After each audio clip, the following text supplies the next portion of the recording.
Welcome to Respawn Please. We're the video game podcast where two dum-dums come together to talk all things video games. I'm your host, Jesus, who needs to get his shit together and make sure stuff works beforehand, but definitely did not do that.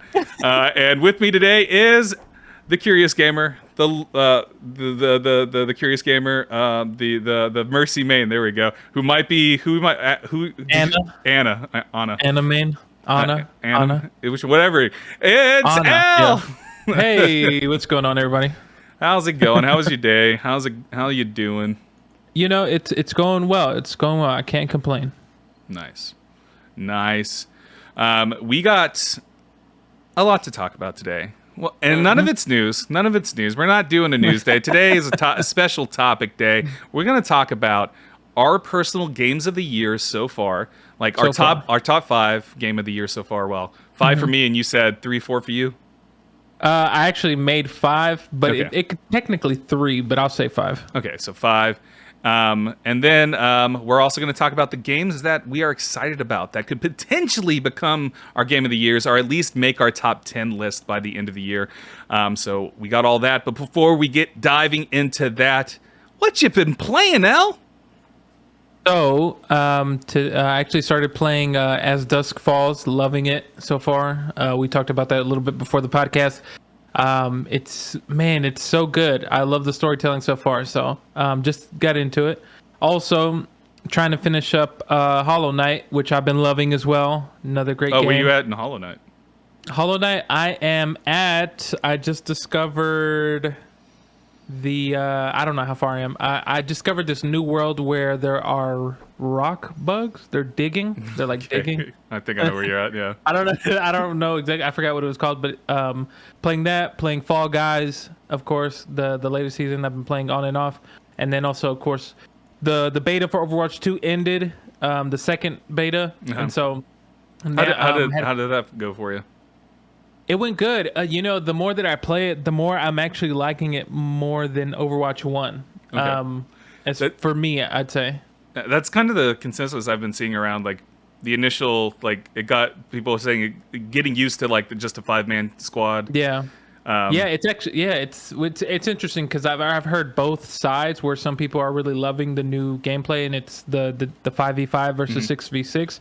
And I've heard some people kind of being like, well, I actually prefer 6v6. And it's just interesting. I like the way that they're moving because it's a nice little step in evolving the game where it moves quicker. And I like the way that it moves.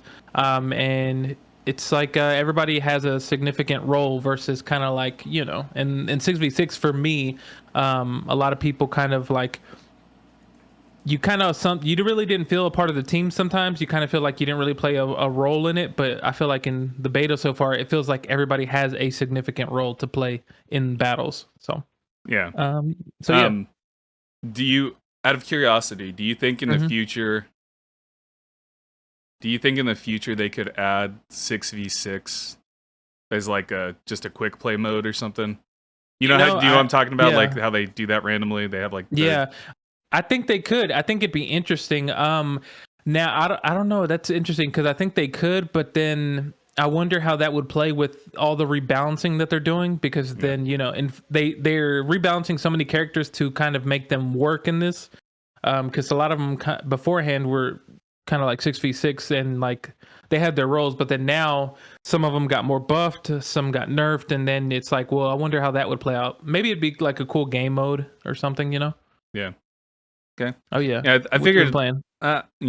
Boy, I've been playing quite a bit. I finished Stray. I finished As Dusk Falls. Wow, you finished Stray? Yeah, I finished Stray last night. Wow. I finished it on stream. It's only about it. I think like total playtime was about 4 hours. Okay. It's not a lot. Relatively short game. I mean, there's a trophy to beat the game in under 2 hours. So. Oh wow. So you can easily get through the game very quickly. Like, it depends on how much you're exploring. If you're trying to get all the collectibles, all of that. There's a lot of Easter eggs to uncover. Okay. But if you like just mainline it, if you know exactly who you need to talk to, exactly how to solve the puzzles and all that stuff, you could easily fly through the game. Nice. But yeah, I beat it on. It took me. I streamed Tuesday and Wednesday night on my personal channel. And yeah, it Okay. was about 2 hours Tuesday night and then 2 hours last night. Okay. And it's fun. It's I wrote a review on our website, respawnplease.com. So you can Yes. check out that for my like full idea, for my full sort of critique for it. Nice. But I gave it 3. I gave it a not a 3. I gave it a 4 out of 5. Oh, nice. Okay. It's solid. The drawback for me is the narrative, and I think a lot of Okay. a lot of the drawback for me with the narrative is coming hot off the heels of As Dusk Falls. Okay. Yeah. I was telling you this before we got on the stream. I started As Dusk Falls in the middle of the day on Tuesday, and then I stopped to stream Stray, and then as soon as I stopped playing Stray on stream, I was like, I should go to bed. But you know what? I can't stop thinking about As Dusk Falls because I completed chapter 1 in the middle of the day, and then it just like lingered in the back of my mind. I was like, I'm gonna get back to As Dusk Falls. I'll play chapter 2, then go to bed. Next thing I know, it's like 4 or 5 o'clock in the morning. Oh my! I'm rolling credits. I'm rolling credits. So, holy crap! I was that engrossed with it, and the narrative was just so gosh darn good. I'm going to talk more about it. Gotcha. Hint at our discussion for Game of the Year. Hint. Nice. But yeah, so I've been playing those 2 games. I started Mass Effect Legendary Edition on my stream as well. I've been playing through Mass Effect again because I love Mass Effect, so I'm going back through all those games. I did about 3-4 hours Saturday and Sunday night on my personal stream. I just love Mass Effect, so like nice. I always play Mass Effect like once a year. So I'm really weird. I have a list of games that I play every year, just cause I love them. Okay. The Mass Effect trilogy, the Dragon Age games. Dragon Age, though, I pick and choose which ones I'm going to play. Like, I don't play all of them. Last year, it was Dragon Age Inquisition. This year, it's going to be Dragon Age Origins. I sort of just, like, rotate through them. Like, next year is going to be Dragon Age 2, probably, unless magically the next Dragon Age drops next year. If the next Dragon Age drops next year, then I'll play that. But Dragon Age, Mass Effect, Star Wars Knights of the Old Republic. Nice. Portal 1 and 2. And then Half-Life 2. Nice. And sometimes I play the episodes, sometimes I don't. Sometimes I play Half-Life 2, episode 1 and episode 2. Sometimes, not always. Yeah. But those are like my all-time favorite games. So or some like Mass Effect's my all-time favorite trilogy. Portal 2, you know, I've talked about it before. Of course. It's my favorite game of all time. So it's like it's really funny with like Portal 2 is that like even though I play it like every year, you would think I would know the puzzles by now. And like I do know the puzzles, but like it's still one of those things like, oh, how did I do this? How do you do this? Moments. And then it'll be like, oh, I remember how to do this, but yeah. Exactly. But yeah, I'm going through Mass Effect again. I've been playing WWE 2K22. I started SWF. I think I might have mentioned that before. I've decided that I'm not going to stream it. Okay. Because episode 1 of Monday Knockout, I did not like how it turned out on stream. And then on top of that, I had assholes come into the stream and start calling me names. Because I have because when I stream, I have the LGBT tag on my stream. Yeah. And so a lot of people came in there. And who would have guessed that streaming WWE would pull in some homophobic piece of shits? There some people jumped in and was saying horrible things. And so I'm like, I don't think I want to stream this because it kind of threw me through a funk during that whole thing. So I think I'm going to just do it off stream, heavily edit it, and then put it on YouTube and stuff instead of streaming it. I think that's how I'm going to have to approach it. But yeah, there was assholes that ruined the experience for me. And because I want to do it and I like doing it and I like my idea for it, I just probably just won't stream it. Gotcha. Because who would have guessed that wrestling fans would be homophobic piece of shit? Should have guessed. Who would have guessed it? You know? But yeah, I've been doing that, of course. And then what else have I been playing? I don't remember. I made a list. Escape Academy. Escape Academy. All right. I have a huge problem with this game. Oh boy. It runs like total dog shit on Xbox. Oh no. I don't know what it is. Yeah. It just runs like it's I guess it's 30 frames per second on Xbox Series S. I don't know what's going on. I don't know what's going on with it. Because it's supposed to be 60 frames or something. I don't know. But while I'm playing it, I feel nauseous looking at the screen when I'm moving. But I don't feel that. I don't feel that way when I'm playing on PC. So I think I'm just gonna have to complete it on PC because it's making me sick on Xbox. But have you checked it out yet, or you've tried it? We were supposed to stream it last week, but then we didn't because my parent. Spoiler alert: we didn't stream last week because my parents got in a car accident last week, so was dealing with all that last week. Yeah. No, definitely no. I haven't got a chance to check it out. I've been meaning to, but then of course I picked up on Dusk Falls, and I feel like the more that I play as Dusk Falls, I'm probably gonna be focused there, and then trying to finish like Hollow Knight, and so I'll probably be in between those, just because like I want to go back and finish as Dusk Falls because it's so good. Yeah. Oh, I mean, we can.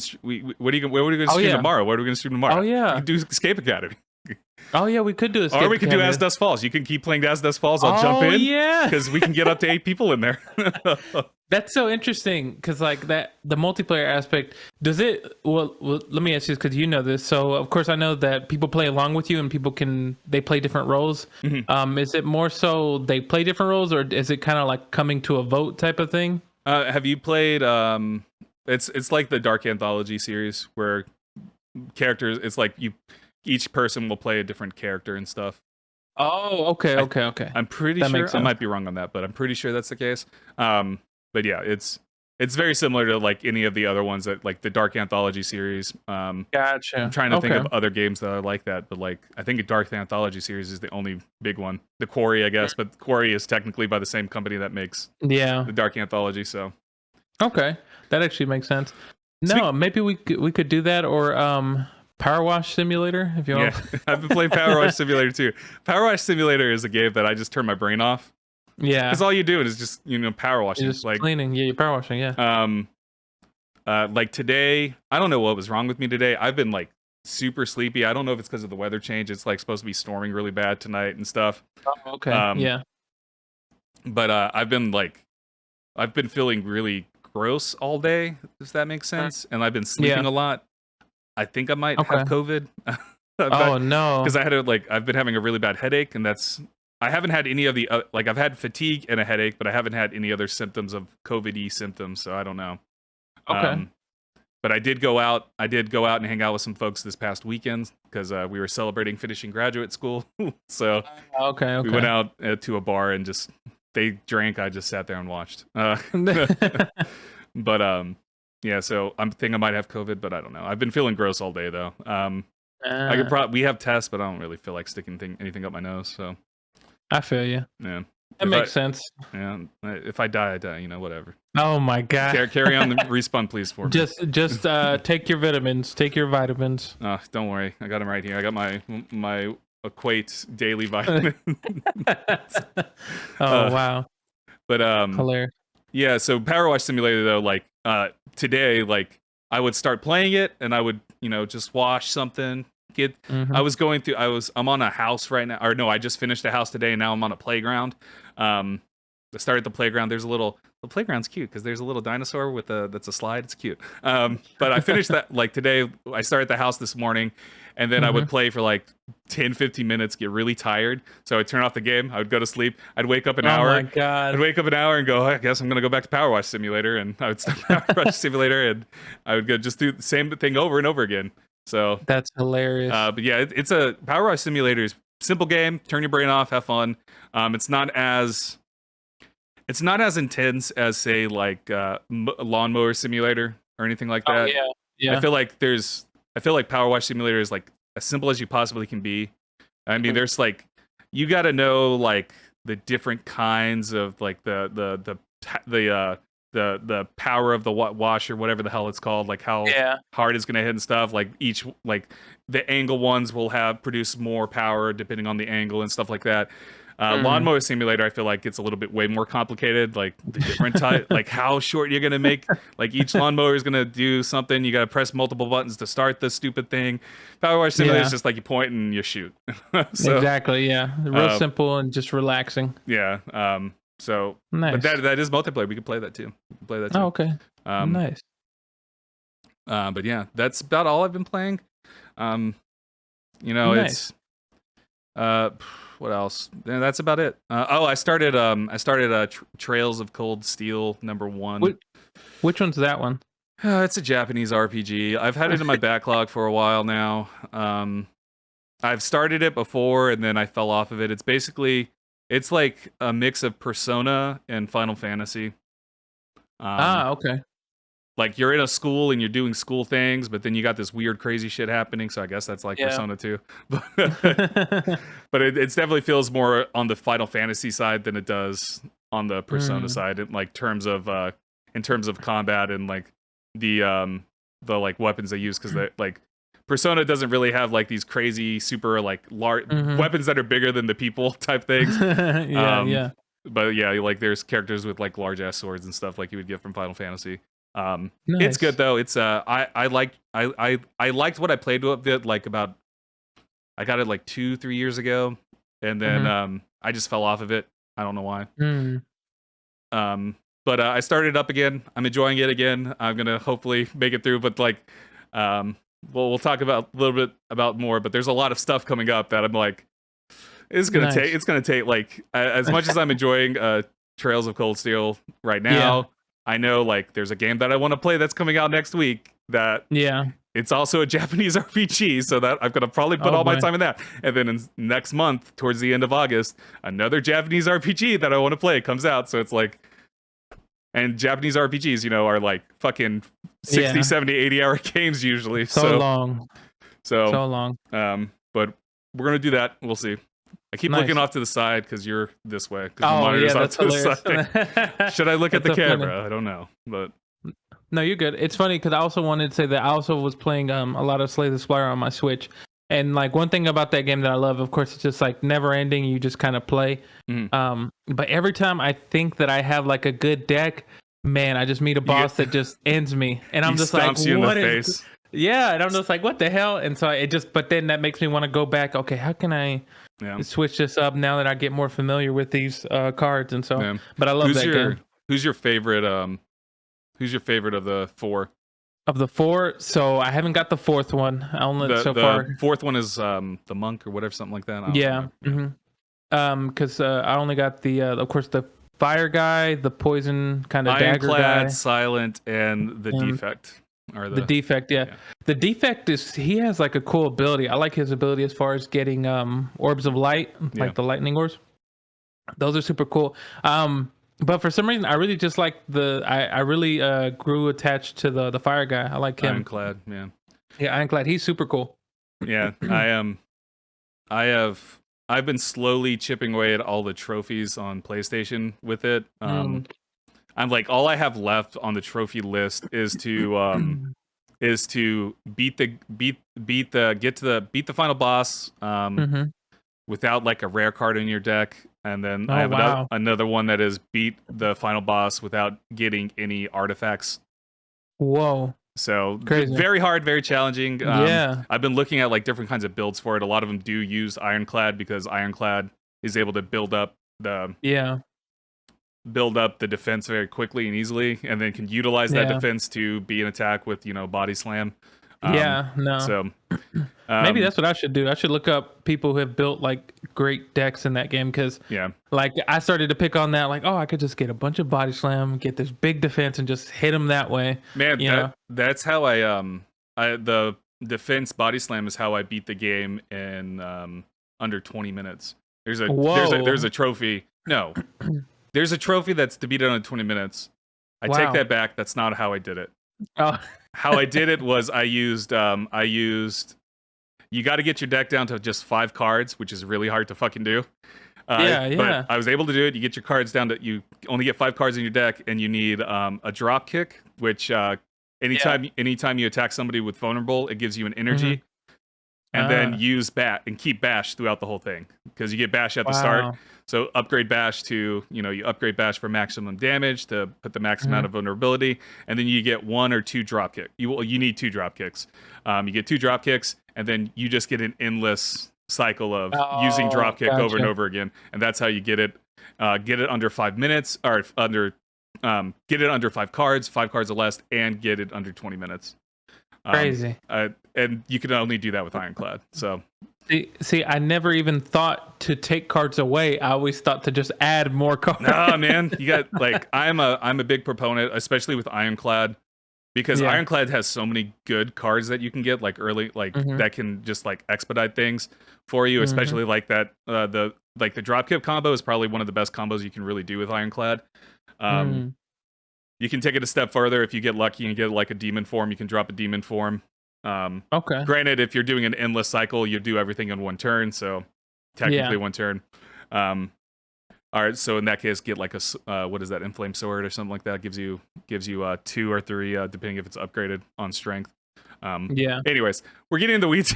I know we're getting way too long. I could talk all day. We could talk strategy later. I can give you a lot of strategies, especially with Ironclad and Defect. The Defect are my two. The first time I ever beat the final, like got to the end to beat the final boss, like the real boss, it was with the Defect. And then Ironclad has gotten me most of the trophies in the game on the PlayStation side. I rarely ever use Silent, so I still have to do the Silent specific one, which is get like 99 poison on a boss or something like that. Like poison somebody 99 times, like crazy. Yeah, whatever. I don't like the Silent. Anyways, moving on from Slay the Spire, let's talk about our games of the year so far. Woo! The game, there's been some great games that have come out. We've had Elden Ring, Horizon Forbidden West. Some say that Dying Light 2 is good. I want to vomit every time I say that sentence. Oh, Lord. I hate Dying Light so much, y'all. Nobody understands. That's so funny. I don't think it's a good game. So, therefore, it's not going to be on this list. Maybe it's on Elle's list. I don't know. But some pretty good games so far this year. We're 7 months in. We're in July. That's so crazy. Yeah, this year's gone by so fast. And so I figured it'd be a good time to talk about what our games of the years are. And of course, I have a couple honorable mentions that I want to get into. So I'll start with my honorable mentions, and then we can go back and forth with our numbers. So my honorable mentions, so far, Pokemon Legends Arceus. The reason it's an honorable mention for me is simply because I haven't beat it yet. Like, I don't feel comfortable putting it on my top 5 favorite games just because I haven't beat it yet. I've started it and I like what it's doing. I just haven't sat down and dedicated time to it. And I don't know if I ever will. So there we go. There we go. Next, my other honorable Sifu. Sifu's fun, Stray, and then the one to piss people off, because it's not going to be in my top 5 and never will be. And it's honestly not going to probably end up in my top 10. Oh, boy. And that is Elden Ring. It's just not up there for me. I gotcha. But it is what it is, Those were my honorable mentions.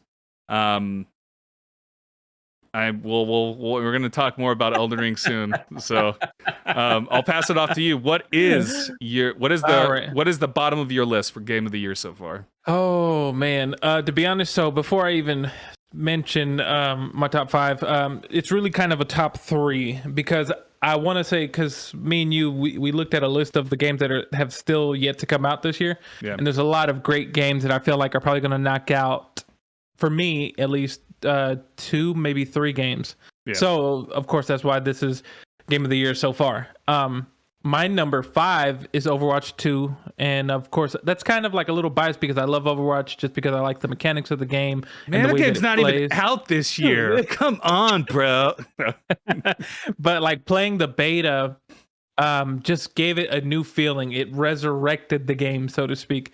And I love the way that it plays. And I love the new mechanics. One thing that I'm excited for is because it feels like it's around the corner, which it kind of is for PvE or not PvE? Is it PvE? Yeah, PvE. The PvE. I'm interested to see how that plays. So far the PvP is like been really fun, and I love the way that they're playing the new maps, the reworkings of the characters of you just feel more important in team battles, and you have to be a little bit more organized. And what's cool is just the I forgot what it's called, where you basically, if you don't talk in voice chat, you can just kind of use the mechanics where you can point out and be like, call out, hey, someone's over here, or I'm going over here, I'm doing that, without having to say anything, and the team can pick up on it. So for those people who maybe don't feel comfortable talking in voice chat, because sometimes, I mean, it's not one of the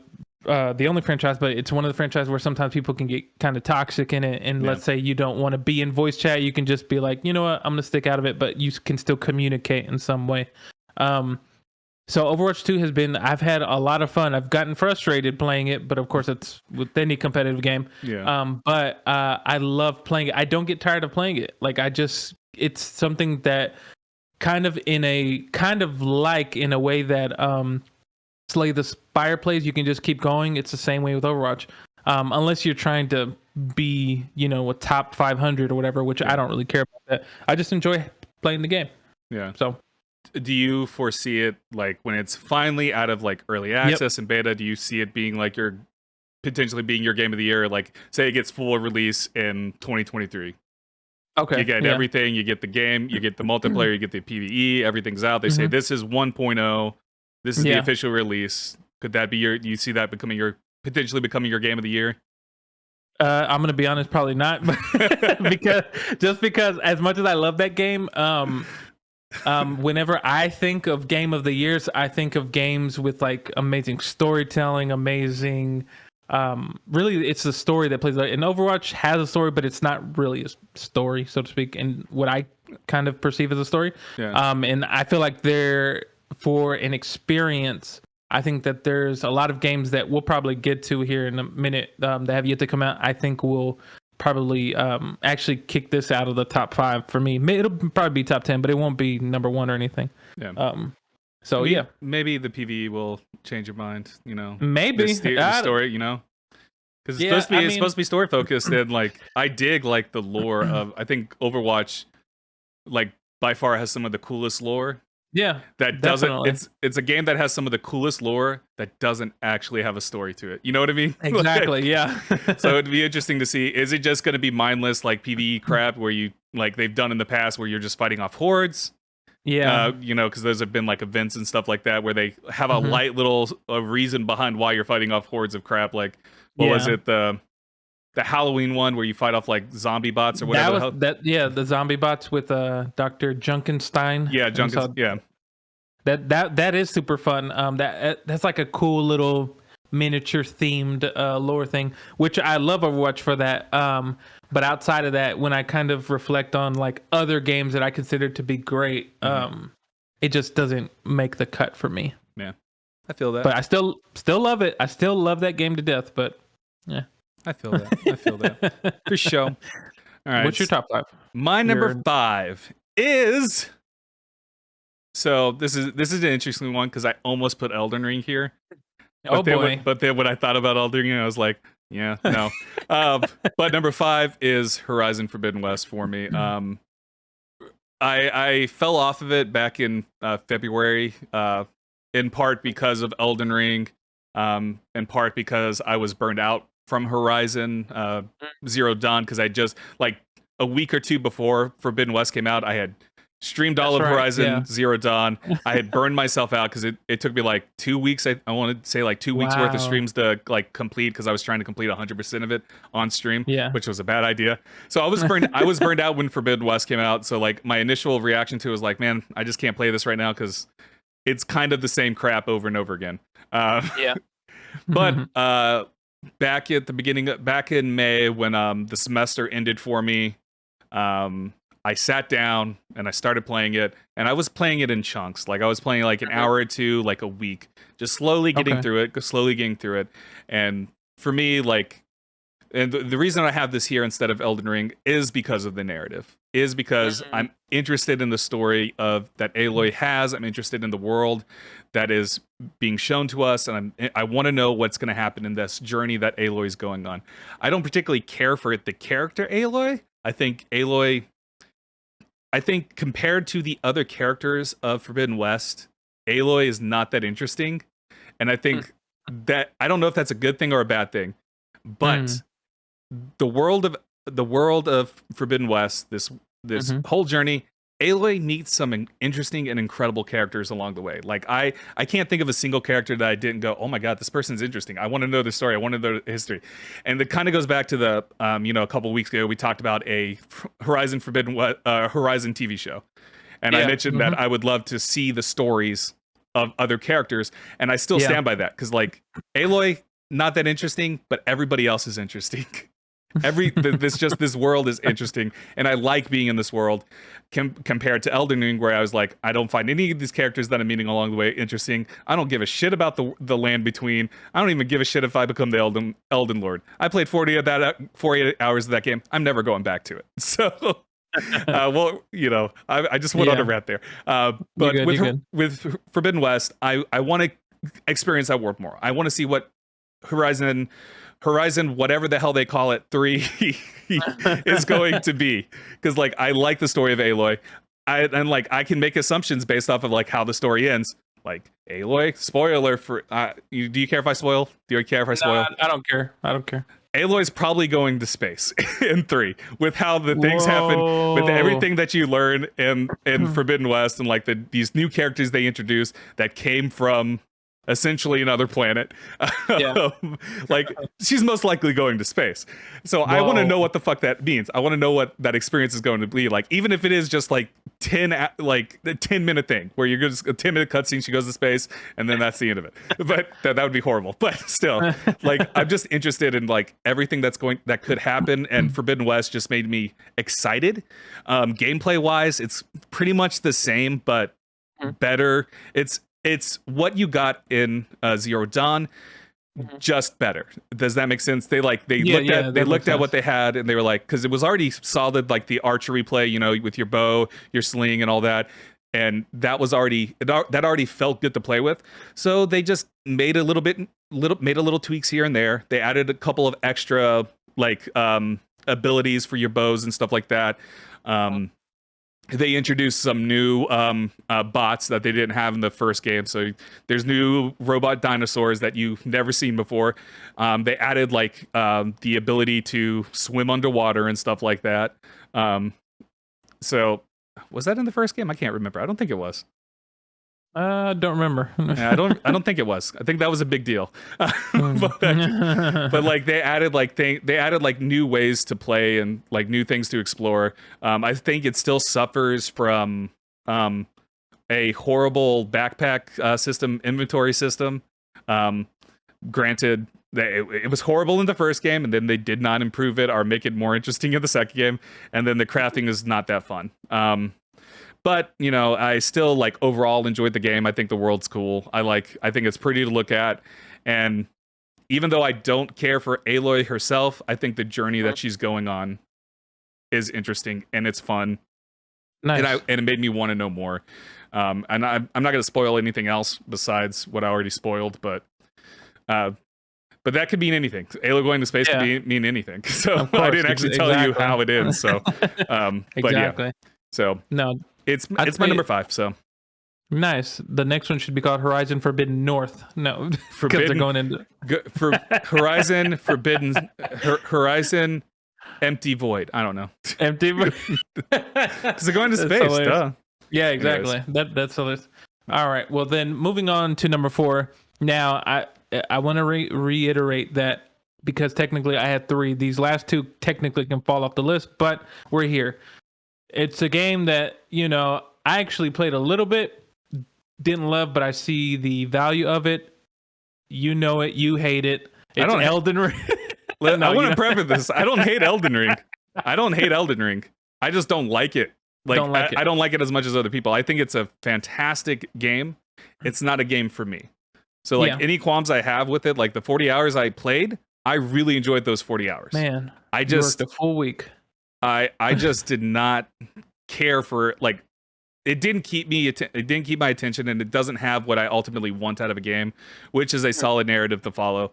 Granted, I have 2 games on this list that I'm going to talk about that don't really have narratives either. Yeah. So it really just comes down to the gameplay doesn't vibe with me no, definitely. I kind of felt like that. I'm kind of on and off with this.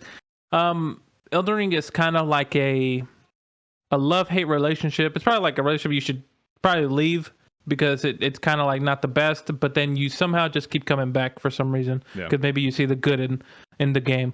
But just man, it's a beautiful game to look at. I love watching other people play it as well. It's just so interesting to see the different strategies that you could come up with and just the way that people play this game. And like one thing that Elden Ring has made me realize is like, would you say that, I guess, well, let me ask you this. Would you say Elden Ring's world is like, it's a pretty big world? Yeah. It's like so many different ways you can go about it. Which I love, but then I hate at the same time because sometimes that could be like a drawback of it from not because Elden Ring is more I know we've talked about this before. It's more kind of like lore based. You kind of have to go find the story. You kind of have to go look up these things. Yeah. But it's an adventure, and I like that. And there needs to be games like that. They have to exist, in my opinion. But it's not a game for everybody. But it is a game that is needed sometimes when you kind of just, I don't know, want to hate yourself for a few. No, but I'd say that just seeing, like I said, the overall, the boss battles, the world, just being able to just travel somewhere is interesting enough for me, and I put it up there for that because I had moments where I had fun with it, but there's a lot of times where I got once again frustrated. Because it is a difficult game to play and you kind of have to master it. It's kind of like mastering a craft. It's like you're mastering a skill in playing this game. And in that, I kind of have an appreciation for that, Yeah. Yeah, I mean, I definitely feel that for sure. Like, Elden Ring, it is a beautiful game. It gives you tools and goes, go have fun. Go explore. Figure out what the hell this all means to you as the player and how you're going to approach these things. And I think that's awesome, and I think that works for a lot of people. Obviously, Elden Ring is still a juggernaut. It's still selling bukus. It's going to be probably one of the best-selling games of all time. Like, it just keeps selling.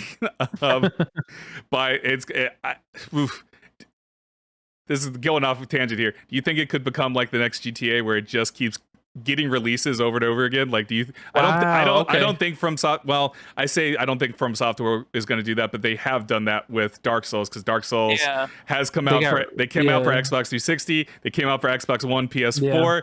They're remastered. So it's like that. But Elden Ring could be like that too. Like they just go. It could be. They remaster because they're working on supposedly. I don't know if it's verified. They're working on DLC. Yeah, they are. Yeah, I saw that. I read that in an article. They're working for DLC just to add more to it. So that's crazy. So like they're adding more value to it, and they do like in their updates, they do add like new. They add like they don't even advertise it, but they add like new quests and stuff like that, where you can go back to talk to an NPC, and they'll give you like something to do and be like, "Hey, I need you to go check something out." Blah blah blah. Yeah. So like they are continuing to add it, even though they don't advertise that. They just go, "Hey, there's a new update. Go figure out what we did," which there is something to admire about that. Like, but like for me, definitely. Again, it's just like it's just not for me. Like, I want to love this game. I want to love it. I want to be part of that. To be like, yeah, it's the best game of all time. Wow. But I'm just not. Like, I think I'm gonna pull back the veil here. If we said we're gonna talk about Game of the Year without our personal feelings, which is impossible to do, but bear with me. If we're just looking at the technical aspects rather than bringing our feelings and our thoughts on like the narrative or whatever, then Elden Ring would be Game of the Year because like on a technical level, it is probably the best game that's going to come out this year. Maybe God of War knocks it out on the technical level, but on the technical level, when you look at it, like you go, oh yeah, Elden Ring has everything. So definitely, this was your number 4. Why did I just talk? No, you're fine. You said, I've said everything that I had to say about it, and but as I reiterate, it was technically 3, and then I was like, well, let me add Overwatch 2 in here. Let me add this. So, but there are games, and we'll talk about it towards as we get to the end of our list here. That I think will knock out Overwatch 2, Elden Ring, maybe even Tunic, possibly, for me. I have a lot of games that are probably going to... I don't even think my list is going to be the same by the end of the year. Yeah, definitely. But Yeah, I definitely agree with you on Elden Ring. I enjoy watching other people play Elden Ring more than I ever liked playing it. Because it's like, I don't want to take the time to try to figure out the movements of a boss. I don't want to take the time to grind out, to feel like I'm strong enough to take on a boss and crap like that. So I experienced it through other people. After 40 hours, I got through the academy. And then after that, I was like, I'm done. The world just kept opening up, and I was like, this is too much for me. I don't want to deal with this. But I get that. It makes sense. Yeah. Nice. So I will move on to my number 4. My number 4, kind of a surprise for me, because I never thought in a million years, and I don't think it's going to stay at number 4. I don't even think it's going to stay in the top 10, I'm going to be honest. I don't think Horizon Forbidden West is going to stay in the top 10. But right now, the most fun I've had in the game is WWE 2K22. This is the game that I keep going back to. I keep playing. I play the GM mode because I really like the GM mode. I've completed it like a million times, but I keep resetting it because you can only do 50 weeks. The maximum you can do is 50 weeks for some fucking reason. So after 50 weeks, you have to start over. So I've completed it multiple times. I have my universe mode that I talked about, at the top of the stream. So like, I just really enjoy WWE 2K22. I think it's just a fun game. Like even just like, even though like I've gotten to a point where I'm just like in universe mode, all I'm doing is spectating when these matches are happening. I'm creating storylines in my head that I'm conveying to my stream or whatever. When I start like getting down and dirty with that, like it's me just coming up with storylines in my head. Same with GM mode. It's me coming up with storylines ahead. I'm on a tight budget, so I have to book people. I get characters that get injured, so I can't use them and all this other stuff. So it's like, there's just like everything. I like those two modes for those things. Like, I don't really dive into my factions at all. I've completed the Rey Mysterio's what is it called, showcase, right? I completed that. I don't have any desire to ever go back and do it. Like, I did it once. I did all those objectives, and like, I'm gonna be honest, I suck at the actual wrestling part. I suck at my dog is over here wanting to get my attention. I suck at the actual wrestling part. So it was a struggle for me to get through the Rey Mysterio stuff. Like, I had to turn down to dummy difficulty and like turn all the sliders like into my favorite and stuff, like AI can't respond or stuff like that, just so I could get through it. And then I've touched the what is it? What is the superstar one? The one that you create your own person and you take them on a journey. My Rise. I think My Rise. Yeah. I've done that once. There's trophies tied to doing both a male and female superstar, and I've done the male superstar, but once I completed that, I was like, I don't really want to go through the other side of this just to get trophies. Like, ugh. I originally was wanting to get the platinum for this game. That's gone out the window because there's no way I'm going to get through my faction. Like, just because I suck so bad at the actual wrestling part that I'm just like, I'm not going to do that. But but like, even though I suck at that, I'm still finding enjoyment, which is the crazy part for me. You know. So yeah. Nice. That's my number 4. Really weird. I never expected a wrestling game. I haven't enjoyed a wrestling game since like No Mercy on the N64. Wow. So I haven't liked a wrestling game since the 90s, basically. Or I think it came out in 2000, but still, like, it's been a while. And like, the last time I really sat down and played a wrestling game, I was a kid. I was 10, 11, 12-year-old, something like that. So nice. Well, I commend you because that is a great game. My number 3, moving on the list here, my number 3 is one that we both love, that you actually mentioned to me, and I kind of saw a trailer after you told me about it, and I immediately fell in love with it because in this game you play as a cute little fox that doesn't talk, and he's just kind of silent. Tunic. But man, this game, it plays like a I keep forgetting the name of what's the king top, not angled down, what is it, like a Diablo-esque looking down, isometric camera angle, where you play as Tunic and you're going through this world that has like different parts in it. I guess, I don't know, man, it's been a while since I played it, but I love this game because of, one, the art style, the animation of it.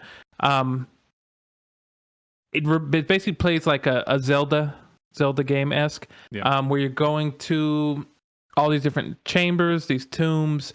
You're trying to defeat these bosses, and you're trying to defeat. It has I haven't played so long. It's some relation to like a spirit fox, and you're trying to free the spirit fox, and it's so much fun. Like I love this game because it's kind of like almost a game you can kind of almost turn your brain off to and kind of just enjoy the calmness of the world that you're in, but you have to kind of think when you're battling certain people that are super fun.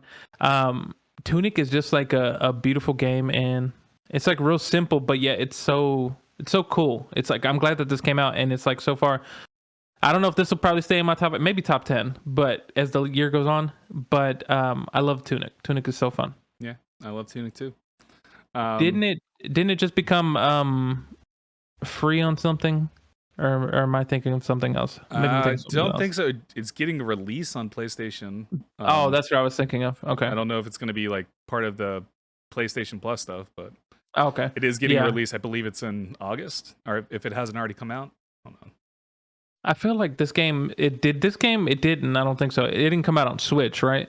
No, it should come out on Switch, but September 27th is when it's coming out on PlayStation. So PlayStation, that's right. Yeah. If you have PlayStation, go play Tunic. It's such a good game. Or if you don't have PlayStation, it's on Game Pass. So get Game Pass, Yeah, bitches. Or just buy it. Support the dev and buy it. Yes. Because it was created by a singular person. Which is so the wild thing about it, Yeah, when you look at the world and you look at the cool little like comic book that I call it a comic book that you get, that you kind of have the manual that you piece together. Yeah, it's so cool. You mentioned before where you were talking about if that was a real thing, you'd want to buy one. Like it just looks so cool, the art style in it, and it talks about the world, describes the world, talks about certain powers that you use, and just enemies that you might face. It's cool. I love it. I agree. We may be talking about it again here in a moment. I know. But number 3 on my list, Ollie World. Ollie World is a game that, man, it captured me like right off the bat. It has a really cool art style. It's a very simple story. You're trying to become the next, essentially, skateboard god. Essentially, they don't call it god. They call it like guru or something like that. It's honestly so unimportant comparatively to everything else. But like Ollie World's just like just a fun freaking game. Like it is a game that like, and I feel this way about Tunic as well, which I'm going to talk more about here in a little bit. But like Ollie World, there is a challenge to it, but it doesn't feel like an insurmountable challenge like Elden Ring does for me, where like I look at Elden Ring and I'm like, I'm just going to be bashing my head at this for hours trying to figure out how to do this, because either I'm under-leveled or I just am not getting the rhythm down to fight this boss. Whereas Ollie World, the challenge, I look at it and I'm able to go, oh yeah, I know why I'm not being able to say hit the high score, or I'm not I'm not unlocking the certain path or anything like that. I'm able to look at that and go, I know how I can improve.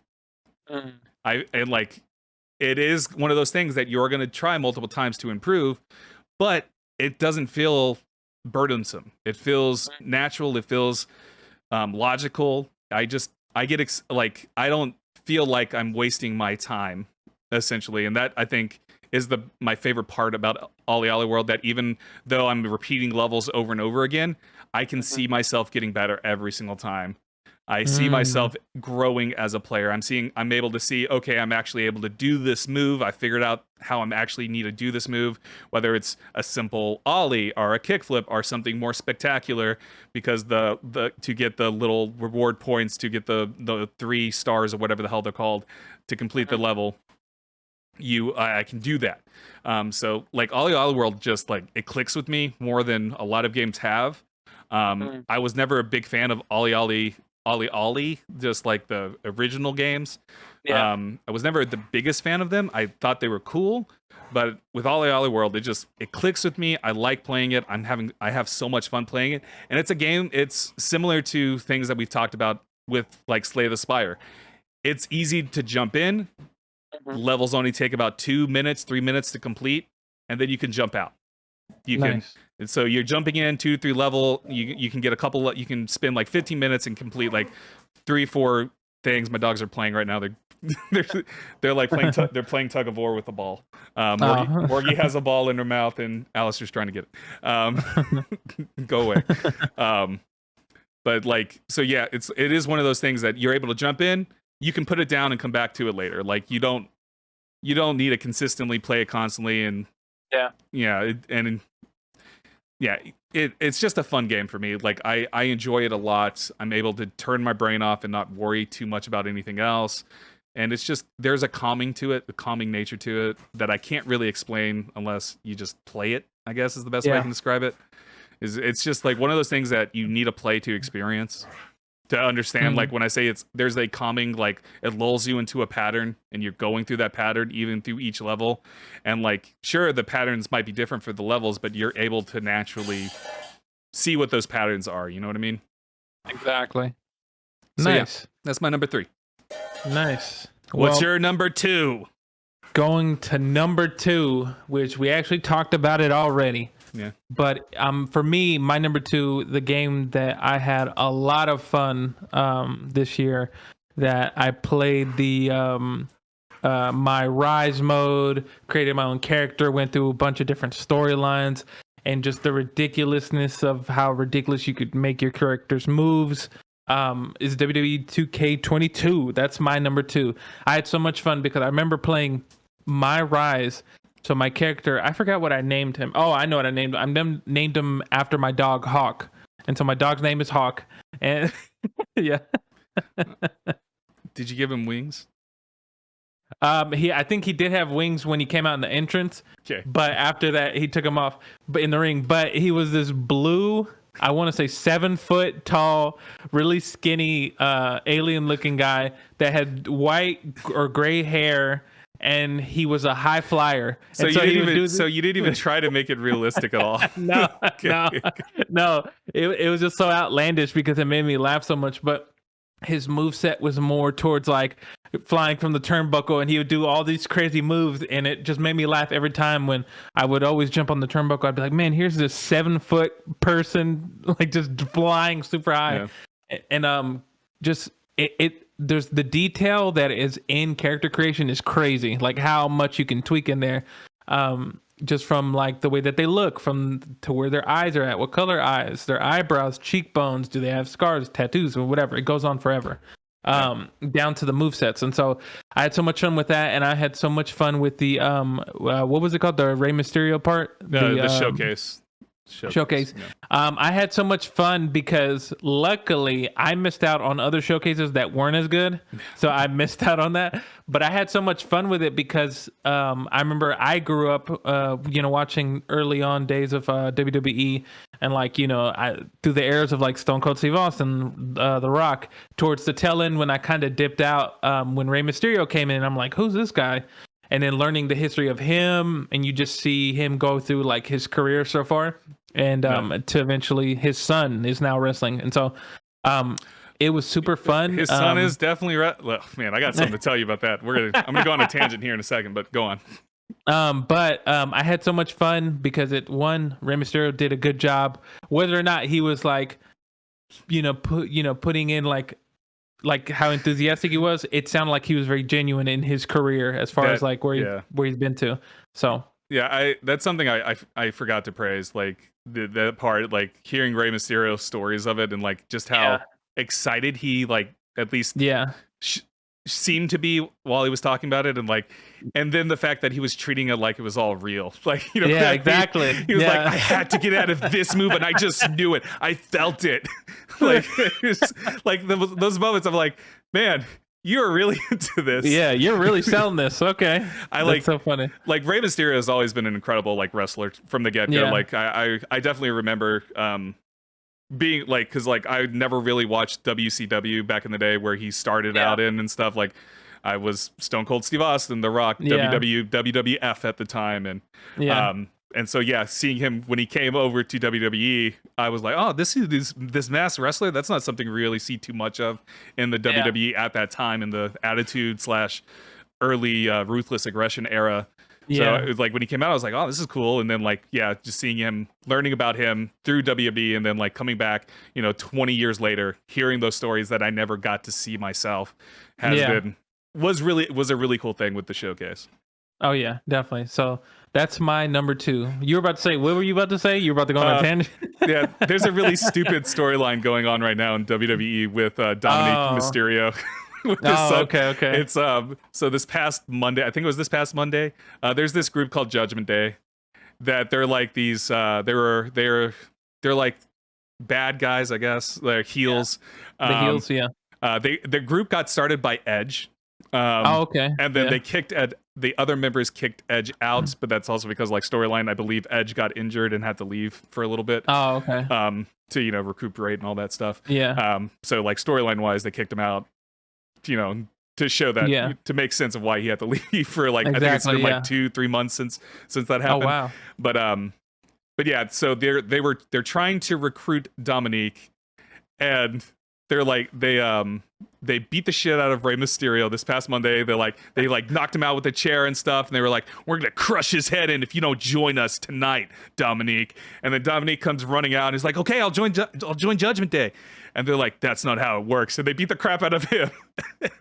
It's so stupid. It's so stupid. Oh my god, that's hilarious. But yeah, it's join. Yeah, they beat the crap out of him. But next Monday is Rey Mysterio's 20 years or 21 year anniversary of being in the WWE. So they're like making it a big deal next week. So, nice, which is really cool. Super cool. Yeah. It's man, like I said, that game is so much fun. Even to the storylines, it's like so much fun, and you get to replay stuff or certain when you go into the my rise, when you're kind of rising through the ranks. Man, it's so much fun. I'll preface that it does take a little bit to get used to the wrestling mechanics of like the button combinations, but once you get it's not like super crazy. Like it's too much for me. It's too much for me. It's super fun. What brand did you start out with? Just out of curiosity. I went straight to Raw. You went to the premiere one, the Prime. Did you ever go to any of the other ones? I think I went to SmackDown for a little bit, and then after that, I can't remember what was the one that's below SmackDown. It's NXT. NXT, and I was just like, no, I'm okay. I'm gonna stick over here. Yeah, I started at NXT and got the NXT Championship title, and then I got it was really funny because like I got the title, and then I immediately was like, it gave me the option, do you want to go to another brand? Because how it gives you those options. You can go for a title shot, you can go to another brand, you can jump brands. I immediately jumped brands. I just won the title, immediately jumped brands. See you guys, I got the NXT title, I'm going to SmackDown. I went to SmackDown, got the SmackDown title, did the same exact thing, jumped over to Raw. Oh my god. I won the titles and then immediately abandoned them. And then I got the Raw Championship title, and then I was like, okay, I'm done. I've done enough. I don't want to go. I don't want to do this anymore. Oh my god! Because that took me like a weekend. I think I did that over like 2 days. So it doesn't take a lot, and so it's so much fun when you play it. Yeah. Oh man, maybe WWE 2K22 is my number 2. You know what? Shuffle everything down. We're not even going to reveal what my number 2 was. No, I'm kidding. That's hilarious. My number 2 is something we've already talked about. Tunic. Hey. I don't really have much more to add than what you've already added, except like it's just a really good game. Like I think it's easy to say like this game is sort of comparatively like combat wise, you could say as difficult. I wouldn't say as difficult, but it's a difficult on this similar to like Elden Ring. There is a difficulty there. You have to learn like the mechanics of the different bosses and all that stuff. But I think the difference here and the reason it works for me in Tunic is the fact that it is not something where you don't have to grind or anything like that to be able to beat the boss. You see their patterns. Their patterns are fairly obvious, and it'll take maybe 2 or 3 tries, but you'll eventually get that rhythm down, that pattern down, and you'll be able to overcome that difficulty. I don't think Tunic was ever insanely like impossibly hard. There was a couple of bosses that threw me through a loop. The library, do you remember the library tower boss? Yeah. That he threw me through a loop because he would like, teleport and like rotate around and then teleport in the middle, shoot out beams and crap, and then raise the dead and crap, whatever the hell they were. And so like the library boss kind of threw me through a loop at time. But for the most part, like most of the bosses I was able to get like 2 or 3 tries. So And I like the art style. I think the art style is incredible. I think this is probably in my opinion, this is probably the best looking game so far this year. But that's because I dig the art style. I really like the look of Tunic. Like you mentioned, I've said this before. I'll say it again here. If they made that manual, if that became a physical item, I would buy it in a heartbeat because it's so cool looking. I love it in the game. I think that's really clever of like telling you how to play the game and also revealing the secrets as you're playing. That you find those pages and it fills out the booklet for you. Yeah, I just loved it. I just thought it was a fun and unique game, and especially like when you think about it, it comes down to like a singular person worked on this for the most part. That's incredible. So That's fucking incredible. So that's crazy. Tunic, my number 2. It was gonna be my number 1. It was my up until yesterday.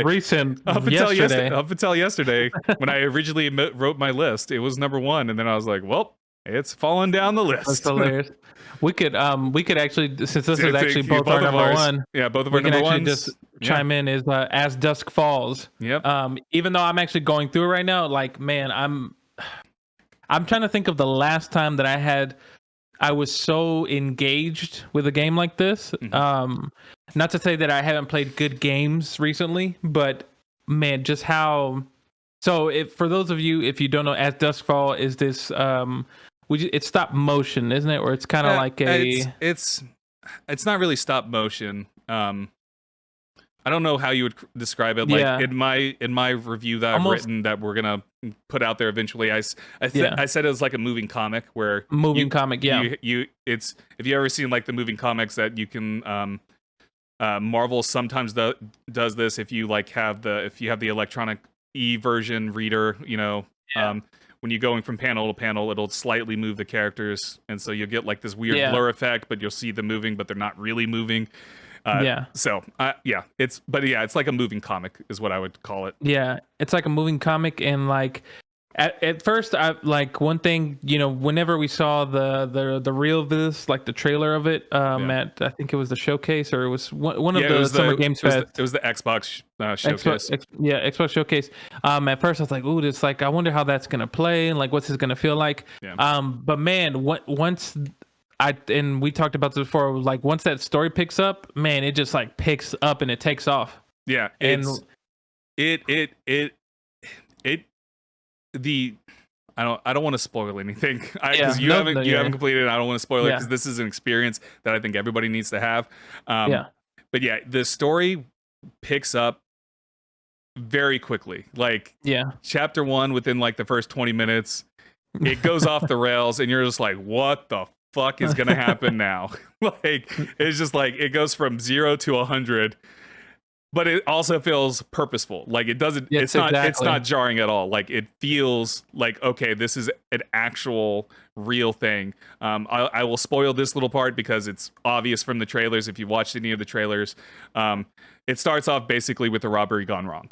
A robbery gone wrong, and you're lulled, and you start off with this family, Vince and his family. His wife Michelle, his daughter Zoe, and I can't remember the father's name right off the top of my head. Jim. Oh my God. There's Jim. There's Jay. There's June. I don't know. Yeah, there's a lot of there's a lot of Jays.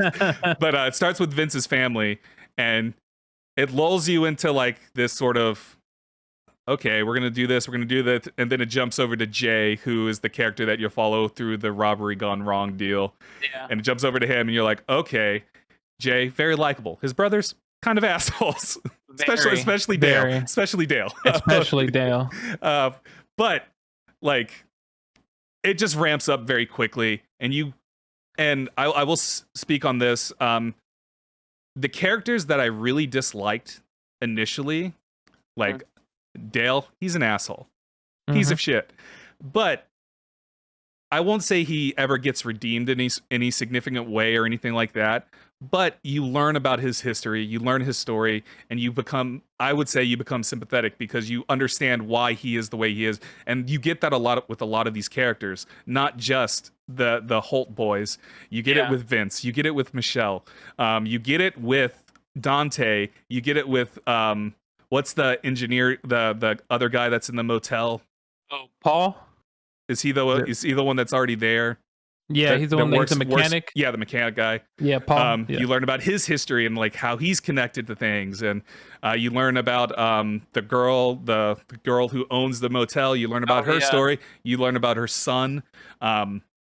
You get connected to these characters in surprising ways that I fell in love with, because like even though some of these characters they do irredeemable things, you also understand why they kind of go down that path and what the life journey they had, basically. And I think that is something that the narrative captures extremely well. Like this narrative, even within like the first 2 episodes, I found myself hanging on the edge of my seat. Like, I need to know what happens. What is going to happen next? This is getting intense to the point that I need to see what's going to happen.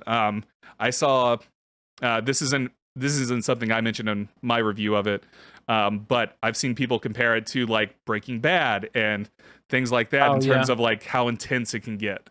Yeah, and I won't say it gets as intense as Breaking Bad, because I think Breaking Bad, I don't think anything comes close to the intensity. Not even like Game of Thrones comes close to the intensity of like a Breaking Bad, but like it comes pretty damn close for like a video game. And like I think this is probably one of the best, if not the best, choose your own adventure kind of narrative. Like compared to like Detroit Become Human or the Walking Dead games or Life is Strange True Colors, which I love. Life is Strange True Colors. It was my game of the year last year. I don't know. So compared to those games, I think it's far more mature in like how it presents information and how it develops its stories and relationships between characters.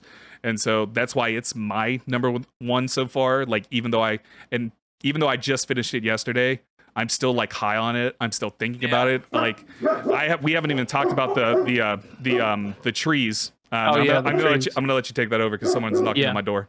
Yeah. So I was about to say Life is Strange.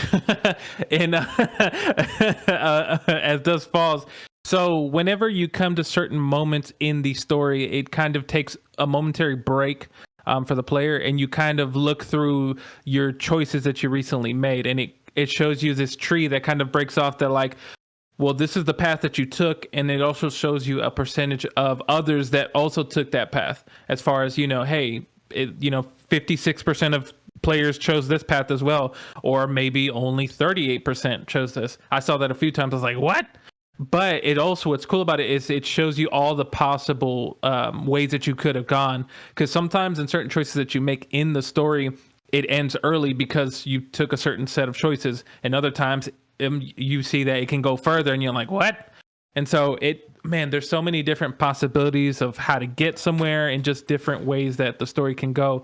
And it's so cool. And then it also tells you after you kind of take that break that there's like, you get, I guess you would say what, like traits? They're like 3 traits that say, this is how you're playing. This is what it shows about you. Something about the character, and then something about like I guess how quick you are, like as far as making the decisions, like if you're responding quickly to decisions or if you take time. The other ones are like your play style is like you're loyal, you're a family person, stuff like that. It's so cool. It's like the subtle little things like that, and I'm just like, oh wow, okay. And but that tree, as soon as I saw it, I was like, oh, I wonder how I could get here. It's so cool, and so I love it for that part. Yeah, and like the tree, like getting to those tree, like in the chapter 1, I looked at it and I was like, what could I have done differently? It made me ponder this. It made me want to go back and replay it. I am going to go back and replay it because I wanted to experience like the branching paths. My ending was not happy sunshine rainbows. People died. People I didn't want to died. People that I was like, I really like this character, and then shit, I fucked up. So, I either like failed a quick time event or I just made the wrong choice. So there was just like moments like that, like in the 3rd episode, a character that I really, really enjoyed, and I was like, oh my god. And then I was what like, have I done? Yeah, I had that moment where I was like, I want to restart. I just want to go back. I didn't. I pushed on ahead because I was like, I'm still like, I didn't. But I immediately was like, oh goddamn, what if I made that one decision, that one little decision that I made 2 minutes ago, resulted in this. Fuck. Yeah. But it's also things that you have done in chapter 1 come back around in like chapter 3, chapter 4, chapter 5. Like a lie that you might have told has effects, and you won't get to see that. And you don't really, sometimes it becomes like you don't realize that you're making that decision. You forget that you made that decision until you see it on the tree come up again. You're like, oh shit, I made that in chapter 1. I made that in chapter 2. Oh my God, what the hell? So it's like, there's like, this is one of the few games that I've seen like these choice-based games where your decisions actually resonate, not just in the singular episode, but in episode 4 and episode 5, when you're like winding down the story, when you're getting into the later chapters. Detroit Become Human comes close to that. Yeah. But not quite. Same with Life is Strange True Colors. It comes close to that, but it's not really like, it's hard for me to say that they're the same, because I feel like As Dusk Falls, your decisions matter more than any of those other past games, other than Walking Dead, other than Detroit Become Human or Life is Strange. I think your choices actually have weight to them. Yeah. And you don't always get to see the results of that weight. Yeah. And sometimes you won't even see it at all, because the other choices you've made takes you away from that stuff, you know what I mean? Exactly. So it's like, because like those trees, the narrative trees, like when you get to chapter 6, man, when you get to the end of it, you look at that tree and you're like, holy fuck, dude. There's so many twists and turns you could take. It's like, my God, like I want to go back and play and experience those choices. And like, I think the really cool thing about it too is like, you can go back to like those individual points instead of having to like start all over. You can go back to those individual points and start from there to see what those results would be. So it's not like you have to replay the entire game unless you really want to. I'm going to, because I'm a crazy person. But like, if you really wanted to, if you didn't want to just go through the whole things again, like say you liked all the choices that you made up to that point, you can now go to that exact point, start from there, and continue on from there. So exactly, it's super cool, because they're like you saying, man, it's just as the story unfolds, like I'm not going to spoil anything, but at first I had a certain feeling about certain characters, and I was like, you know what, these people, like I don't care, they need to die, I don't like this. But then story starts to unfold and you're like, hold on, wait a second. And then you what ends up happening is, like you were saying, you make decisions first, because when you're first meeting the people, you're like, okay, here's a decision, let me make it like this. I'm going to make it like this because this is how it is. But then story unfolds, you're like, wait a second, because you get these opportunities that come up to kind of continue to interact, and you're like, wait, maybe I shouldn't do this. Maybe I should kind of hold off on saying this or saying that or doing it that way. And it's interesting, because I had one of those moments at a certain point in the story, and I was like, no, let me actually change the way that I'm acting towards these characters, and let me go like this. So yeah. And I think like too, one of the things that I admire a lot about this game, and it does this in such a subtle way at the beginning of the game. I guess it's not really subtle, but it's not something it's not something I initially was like, oh yeah, I should definitely be doing this. Is the very first interaction you have with Zoe, Vince and Zoe at the little rest stop. And they're like, hey, what did you see around you? Exactly. It's important to keep that in mind. You need to pay attention to the things that are around you, because they are going to come up a lot. And I like the subtlety of that, where it's like, it's just a game between Vince and Zoe at first. It's just that little game, a father playing with their daughter, and then the daughter has her eye closed, and he goes, okay, so what color is the car? And she goes, well, our car is that. Well, what? And they're like, he goes on, and then she turns it around on you, and you have like 2 seconds to like look around real quick, and then she asks you a question, and you know, you got to be observant of your stuff. And that's just a subtle way of saying, hey, make sure you pay attention to things, because a lot of this stuff is going to come up again. Like and you do have that interactions with people where you're going to get asked to like name people and stuff like that. Do you remember what the names are? Do you remember what color they are, like what they're doing? Do you remember the details of this forest? Do you remember the details of the car? Do you remember? It's like stuff like that. So you got to keep that in mind. Do you remember the number for a safe? Did you get the number? Did you remember? Yes, I remember. I luckily remember, because I was like, wait, what is it? I was like, what is it? And then I was like, oh, it's this. And then I got it, and I got an achievement for it. And so I Yeah. was like, oh, thank you. I didn't remember. Oh, Even though they literally gave it to you like 2 minutes ago. Like yeah, after that, like once we got into the house and dealing with asshole brother, yeah. I was like, man, I just want to get done. Oh shit, what was this? Fuck.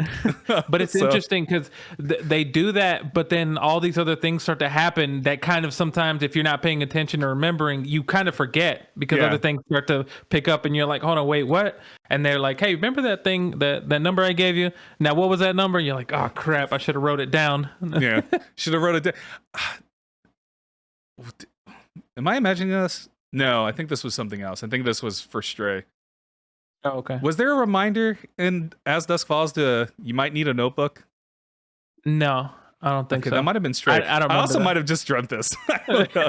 Maybe it was. I think it was as Stray. Like as Stray pops up and goes like, "You might want to have a notebook handy."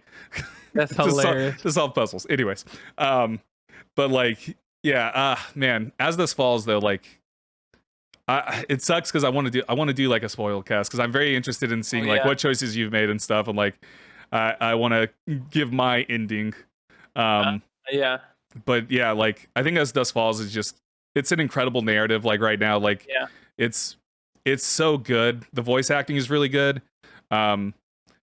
Like there's some lines that feel like a little stiff and wooden, but like for the most part, it feels good. The voice actor for Vince is the same one from Deus Ex. He plays Adam Jensen, Oh. and so it took me a moment because like he started talking, and I was like, oh my god, Deus Ex, what is he doing here? And like the character model's completely different, and so he started talking, and all I could picture was Adam Jensen, and I was just like, huh, this is not the same person. They don't look anything alike. That's hilarious. You know, Deus Ex is, you know, a cyberpunk world. Yeah. and all that. And Vince is definitely not. Definitely not there.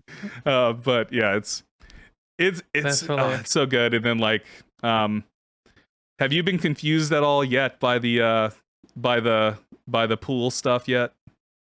No, I think I'm actually right there, and so it's probably about to happen here in a second. Okay. But yeah, I've been at first. It's so funny because like I told you this before, where I was literally playing it a certain way, and my brain was like, you know what, this is what we're doing. We're doing this, and like choices would come up. I'm like, I'm gonna agitate this person. I'm gonna do this, and then all of a sudden I was like, hold on, I can't be playing like that. I have to think about everybody. I have to think about and like my playstyle changed. At the end of chapter 1, were you a family man?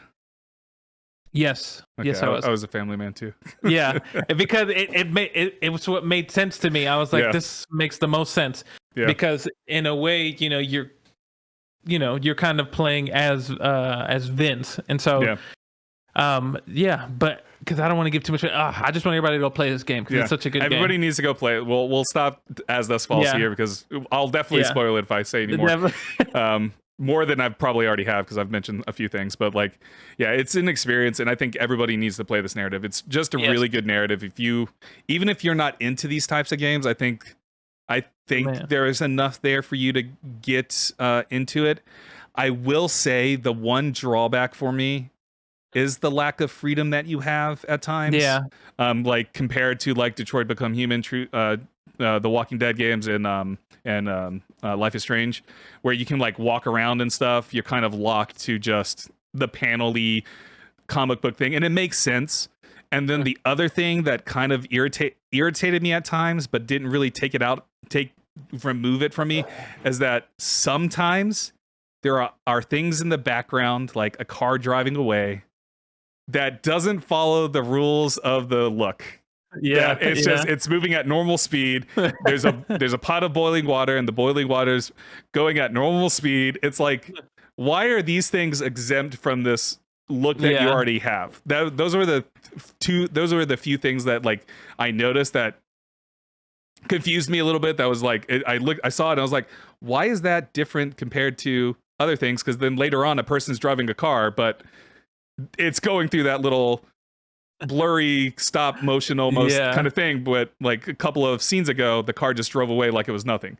So it had a moment of confusion for me. I was like, why are they not following the rules they already established? So I think there falls a little bit sometimes where some things aren't following the established design and might take you out of it. I know it did for me for a moment, but I was able to quickly get back in because the drama of it all ultimately is engaging, and I think that's the most important thing, especially for for these aspects of these types of games, that it is the writing that draws you, it is the drama that you're going on that pulls you in. And I'm incredibly, like, with the way it ends, or at least the way my story ended, I'm incredibly excited about what they could possibly do if there's ever a sequel, or if they ever want to create it doesn't even have to be a direct sequel, but a sequel and like a spiritual successor to it, like that follows the sort of same structure and everything. Exactly. But yeah, I will say that no, I'm not gonna say, because I'll spoil things if I say anything else. So, but yeah, that is our game of the year so far. As Dusk Falls, #1, best game ever. You don't need, you know what? Ignore everything else. Don't play anything else this year. Only play As Dusk Falls over and over again. I actually, there's probably a lot you could do if you definitely do that. So now, Al, let's crack our knuckles. I don't think I've ever cracked my knuckles like this. I don't think I can. Let us dive into the incredible games that are going to be coming out later this year. There's a lot of great games coming out later this year. I mean, obviously the big one is God of War. I'm curious. We can go in any order. I have like honorable mentions that I just want to mention. I'm not going to talk at length about them, so I can go. I can go first with my honorable mentions, or what? How do you want to do this? Let's just maybe go back and forth. I have like a few, and we can just go back and forth to see what we're excited, because I have a few that I'm like, oh, I can't wait for this to come out, and I can't wait for this. So I have 6 games that I want to talk a little bit at length about, and then I have about 6 honorable mentions, so I can just cool. Whatever you want to do, you can start it off. Okay. Then I'll start off. Then the first one that comes to mind. Hold on, I just had it here. Where is it? It's coming out next month. The one that we both played the demo for, August 11th, Curse of the Lamb. Very, very excited for Curse of the Lamb. For those, I think the demo's still on Steam, isn't it? I think it is. Yeah. Okay. If you haven't played Curse of the Lamb, great art style. Yeah. Great, cool, cartoony art style. It's so pretty. It is adorable and creepy all at the same time. Very. It's this cool game. Basically, the premise is that you play as this lamb that is sacrificed as a sacrificial lamb. And the story is that you get sacrificed, but then you end up meeting, they don't call him the devil, but he's basically the devil. Yeah, essentially. And he makes a deal with you, or you make a deal with him, whether you like it or not, to kind of create this cult for him. So you are building this cult, and you're fighting these other demons, or I guess they're demons, you would say, that try to oppose him, I guess. Yeah. But it has this cool aspect where you're building this cult of yours, so you have to build like a place where they can cook food, a place that they can build shelters. You're on this like little plot of land, and the demo came out. It's on Steam. Download it if you haven't played it. It's free. It's so cool. It's so fun. It's like very playful. And it's made by Devolver Digital. It's being published by Devolver Digital. I can't wait for that game to come out, because it's so fun. I can tell that I'm gonna have a lot of fun with it, or I hope so, at least. So that's one game that I'm waiting for. Yeah. Massive Monster is the name of the company, developers, I should say. Oh yeah. Nice. Cult of Lamb is on my list as well. So I have it like ranked, and it falls at the number 4 spot for me. Nice.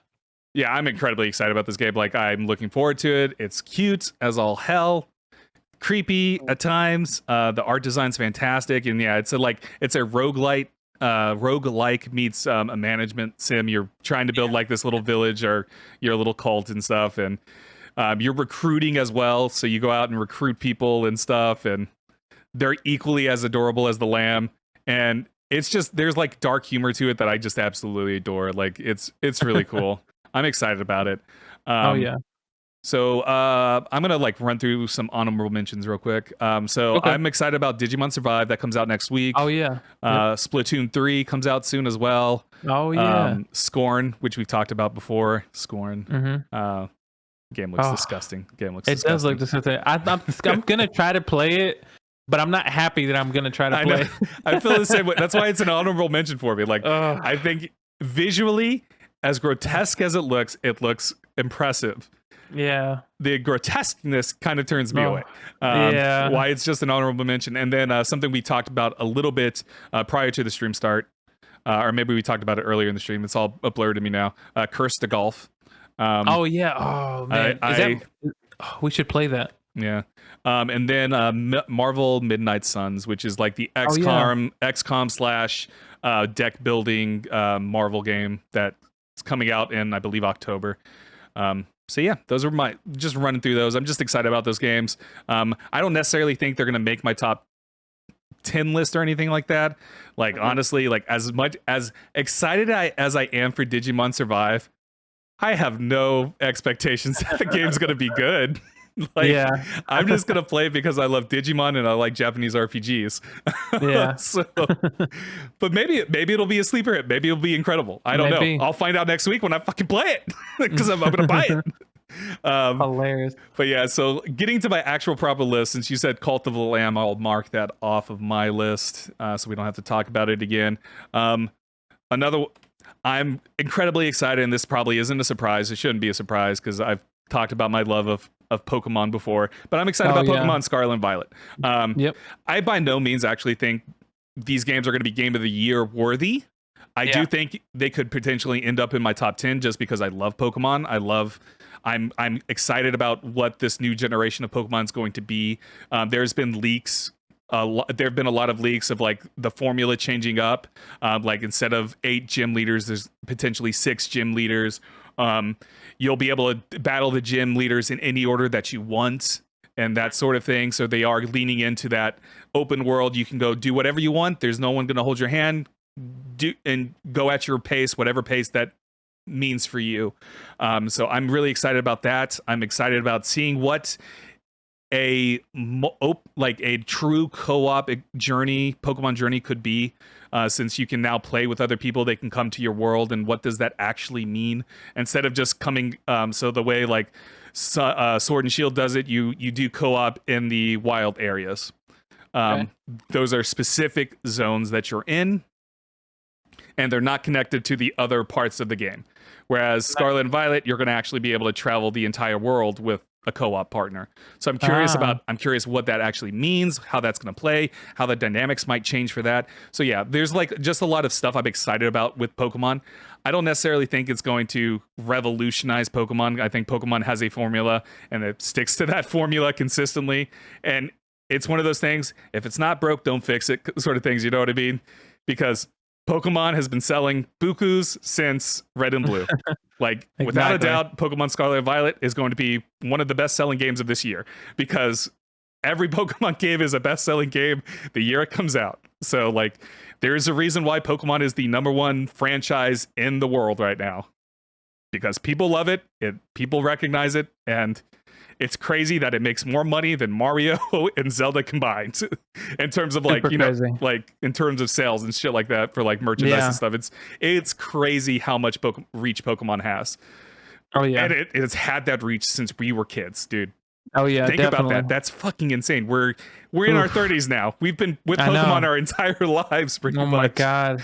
There was only what, 6 years of our lives without Pokemon? Yeah, I think so. Yeah, I can't even, I don't even remember a time before there was Pokemon.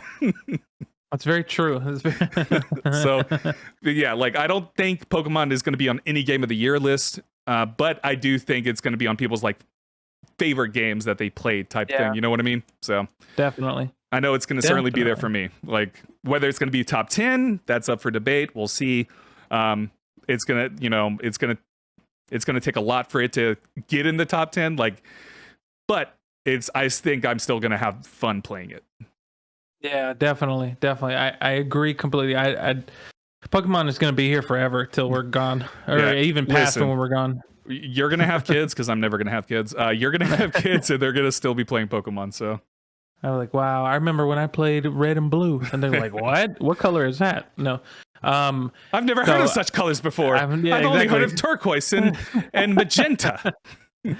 That's hilarious. So I'll go to another game here that I'm excited to play. Technically, this game has already been out, but it's finally coming to PC. And I know it's going to look stunning. Marvel Spider-Man. Okay. And so that's coming out. I'm looking forward to play it because I actually never played the Spider-Man that was on the PS4. That's the one. PS4. So I'm excited for that to see how beautiful it's going to look on PC. Because this is just one of the few games that PlayStation has kind of been like, okay, well, we're finally going to start to release some of our exclusives to PC. And so I'm excited for Marvel Spider-Man. That's gonna be fun. It's a solid game. Yeah. I think Miles Morales is also going to be released, right? Yeah, I think so. I think it'll probably be a little bit before it comes out. Yeah, I think it comes out after at some point because like Spider-Man's coming out in September, right? Yep. No. Spider-Man is coming out in August. It's next month. Oh, in August. Actually. Okay. Yeah. Maybe it's Miles. Maybe it's Miles Morales or something. I don't know. Maybe it comes out around Christmas because that's canonic. In the story of Miles Morales, it is close to Christmas time. So that would be clever. It'd be smart. Anyways, yeah, it's a fun game, dude. I think you're gonna like it a lot. Like, nice. It's I'm not the biggest fan of the open worldness of Spider-Man. Like, because there's a lot of just things to do in the world, but the story is really good. Like, I really enjoyed the Spider-Man story.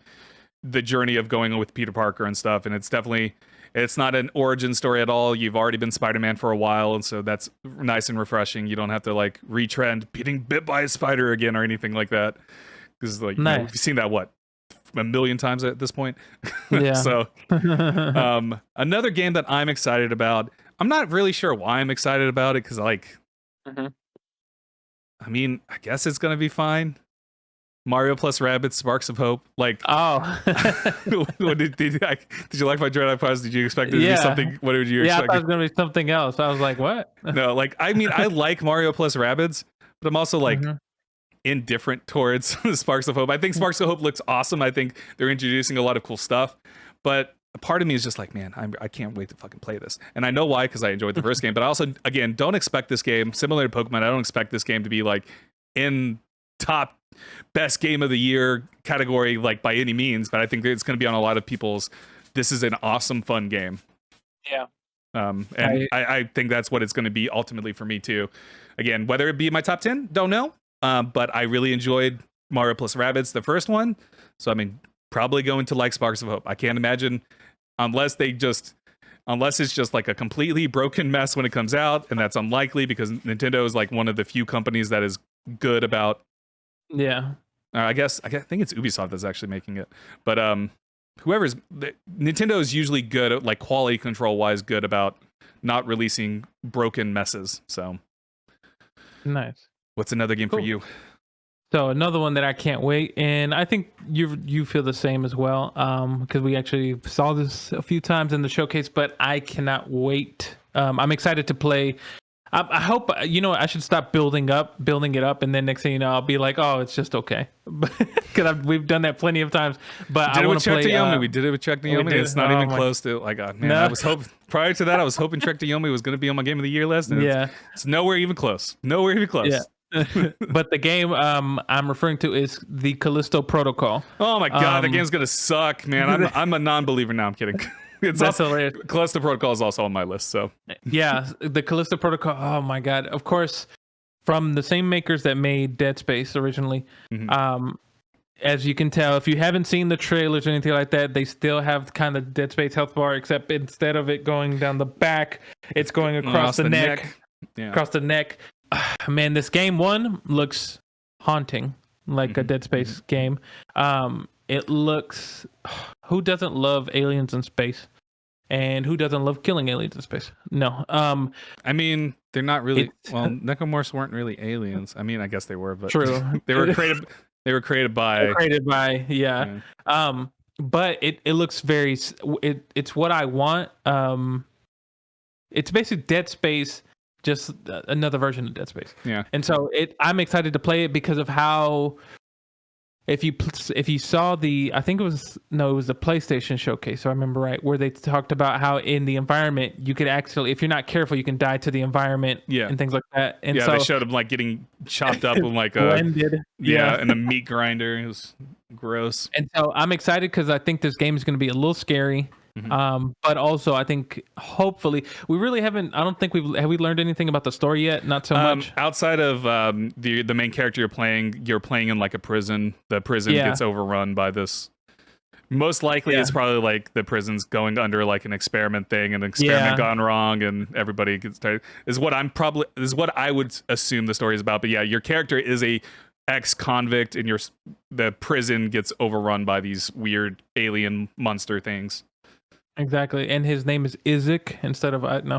That's not his name is Clark Isaac, actually. Clark Isaac. Clark lesson. They're like, huh? That's a nod to Dead Space, if you don't know. His name is Clark David Isaac. It's really weird. You know, he now has three first names. But that's what I'm excited for. That's another one that I can't. It's coming out in December. At the beginning of December. Yeah. The downside to that with Callisto Protocol falling into that, and this is me just bringing this up because the Game Awards, Game Awards, the televised Game Awards, the one that Jeff Keighley does and all that, the one that's tied into Summer Games Fest. They have like a cutoff date of like mid-November, so it's going to suck for Callisto Protocol because they're not going to fall into that. And so, I mean, I'm sure Callisto Protocol is going to do well in like other Game of the Years, like IGNs and GameSpots and stuff. But like the one that people watch, like on their Xbox and on Twitch and stuff like that, and not just read an article on a website or anything like that. Exactly. Yeah, I'm excited about Callisto Protocol as well. Like it, I've mentioned Dead Space 1 and 2, love them. Dead Space 3 fucking sucks, but but yeah, I'm excited about Callisto Protocol a lot. I'm hoping that it is. I hope that it is going to lean more into the horror-y side of Dead Space.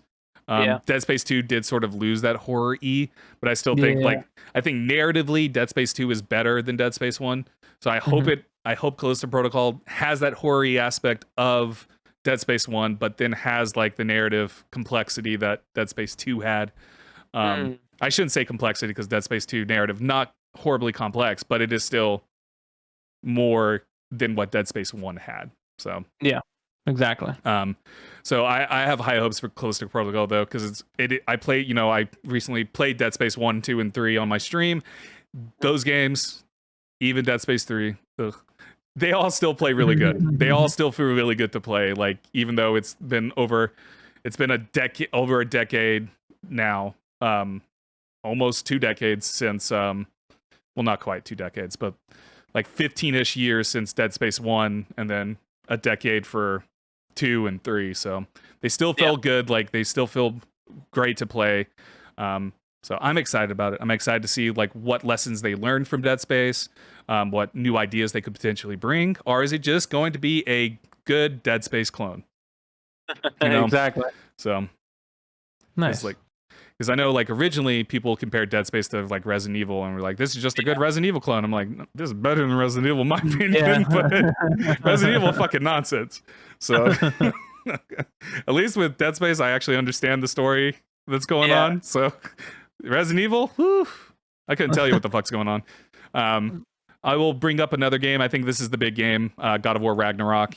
Obviously this is the game that I think everybody is anticipating.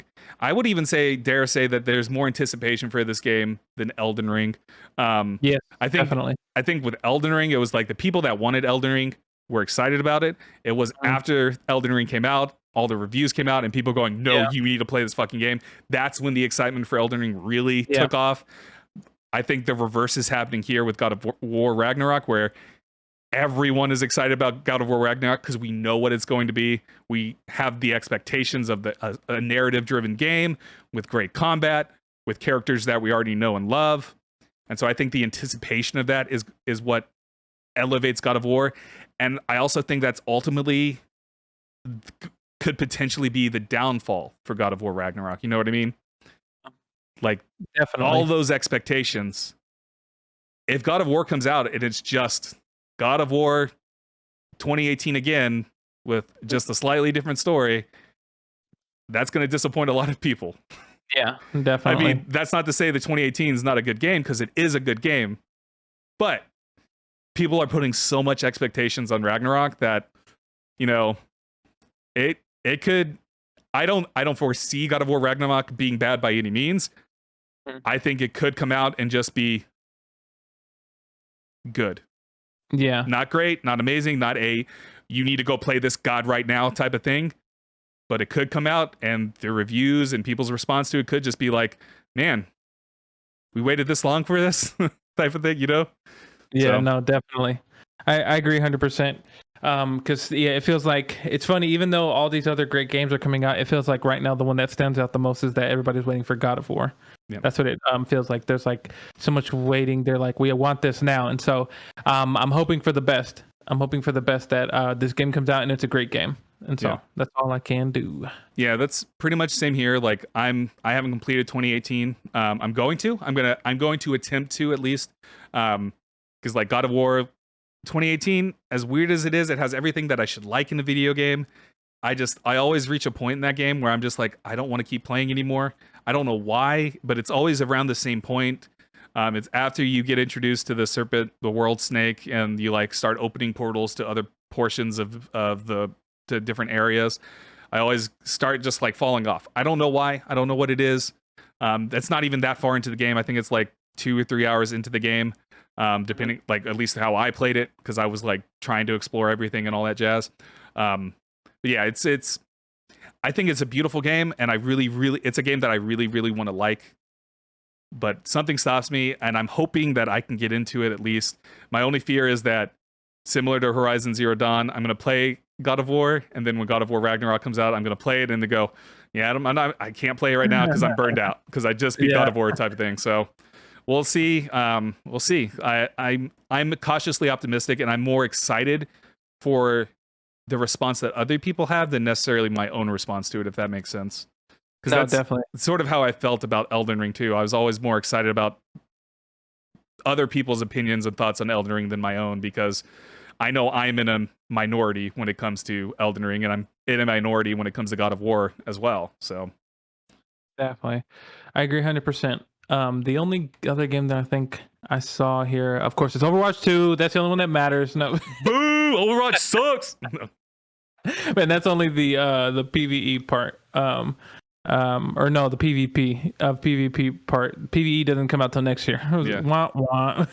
But it is what it is. There you go. You can have Overwatch 2 as your game of the year 2 years in a row. Exactly. And 2 years in a row. Overwatch over again. No. I mean, did you have any?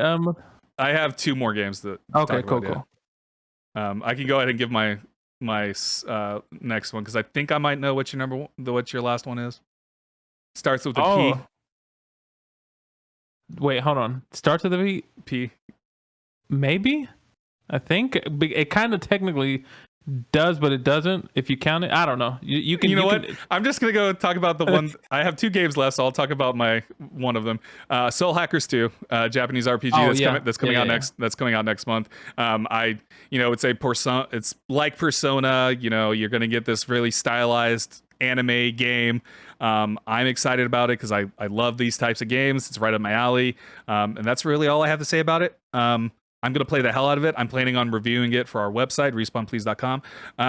So be on the lookout for that. I might also do Digimon Survive. We'll see. What's happening? No, I was looking and I was like, I think I almost feel like a part of me feels like the next one that I'm gonna say is we do, but we don't. It's the coin flip, I think. Oh, sorry. Were you done saying everything about Soul Hacker? No. Soul Hackers too, man. No, I got nothing else for Soul Hackers. I'm just excited, and I'm planning on reviewing it for respawnplease.com. So nice. We'll see. Nice. We'll see. But if I'm expecting it to be like a 40 to 80 to 100 hour game like the Persona games. I think the first Soul Hackers was only 40, I believe. Hold on, let me look at that. That's crazy. How long to beat Soul Hackers? What? Why are you laughing? Because when you typed it, just how long? It's just funny to hear that typing and then saying the question out loud. All right, it was 60 hours basically. Ooh. But That's the completionist. It's 32 hours Oh, if you okay. just. It's 32 if you just mainline it. Not bad. This is a and I should preface this to you, like Persona, this is a Shin Megami Tensei game, meaning there's these monsters that you can capture. Think like a mature Pokemon, basically. The Shin Megami Tensei is like a genre. Okay. You have the game Shin Megami Tensei, but then like that has a multitude of spin-offs because whatever. Persona was one of those spin-offs. Soul Hackers is technically sort of a spin-off of Persona as well. So it's like a spin-off of a spin-off there. They fall into the Shin Megami Tensei category of Japanese RPGs. I think it's nice. Maybe it's just called Megami Tensei genre. I can't remember the exact genre name, but anyways, I'm excited about it because I like those types of games, and I've been needing another sort of Persona in my life. I know Persona 5 is getting a re-release in October, but I've already played it like a million times. I don't need to play it again, but I'm going to. You know why? Because it's going to be on Game Pass, motherfucker. So I'm going to be playing it again. Hilarious. Oh my god. Clear out my schedule for October, baby. Actually, no, the final game that I want to talk about also comes out in October. So. Oh, so then it is what I think you're thinking. It is what I think you're thinking that I'm thinking you're thinking that you're thinking I'm thinking. For me, the last game that I was going to say, but we talked about it before. Yeah. If we're talking about the same game, which I don't think know. we are we talking about the same? Persona 12. No, maybe we shouldn't even say the name. Maybe we shouldn't even say the name. We just talk about the game and then we reveal the name at the end. Oh no, we shouldn't even God. reveal the name. We should just beat around the bush and see if we're talking about the same thing. It'd be funny if we're talking about different games.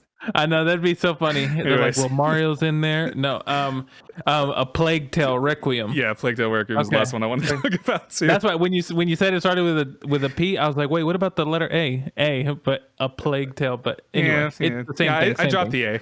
You know. Yeah. The A is silent. So we watched gameplay in the Xbox Bethesda showcase of this. I'm excited to play this. I actually have to finish the first one. Hopefully I'll knock out As Dust Falls and then I'll finish Hollow Knight and then I'll get to this because I still have like 3 months. Yeah, it's relatively short too. It should only take you about 6-ish hours. So oh, nice. Okay, it's fairly short. Yeah. So this is cool. This is like coming right around Halloween, not around Halloween, but excuse me. It's like October 18th. But I'm excited to see more of the story, and it's super cool. If the first one, what was the first one? Was it just called? It's called Plague Tale Innocence. Innocence. That's what it was. So I'm excited for this one. Yeah, because I haven't played in a while. I need to finish it. But this is another big game that I'm waiting for. Yeah, it's I am excited to see like the enhancements it can be. I'm a big fan of the first one. I love the first one. Innocence has one of my favorite narratives. I just really like Hugo and what's the sister's name? The one that you actually play as. I can't remember it's like Elise or something like that. No. Oh my god, why can't I remember the name? It is you play. Oh my god, just tell me the fucking names of these characters. Amicia. There we go. Amicia. Hugo and Amicia, I really like them as characters. I love their relationship. I love the narrative of it. Gameplay wise, there's a lot to be desired. It does suffer a little bit in the gameplay mechanics. It tries to be a stealth game, and the stealth mechanics don't really work all that well sometimes. And then it takes a hard left turn at the end of the game where you're just like, what the fuck is happening? Because nothing else in this game really lends to the ending really well. But it is what it is. The journey, it's about the journey, not the destination, you know? Yeah. So the ending isn't bad by any means. It's just like that final boss is just like, you're like, oh, okay. What? Because you never really had anything to deal with like that up until then. And you're just like, this is fucking weird. Why is this happening? Which would be my biggest critique is the stealth mechanics and that final boss. But everything else about the game is fantastic. And so I'm looking forward to seeing, just from like the trailers and stuff that we've seen, the gameplay looks elevated a lot. It looks like you're doing a lot more. And so that has me excited. And I just want to go on this journey, continue this journey with these characters, because I like them in the first game.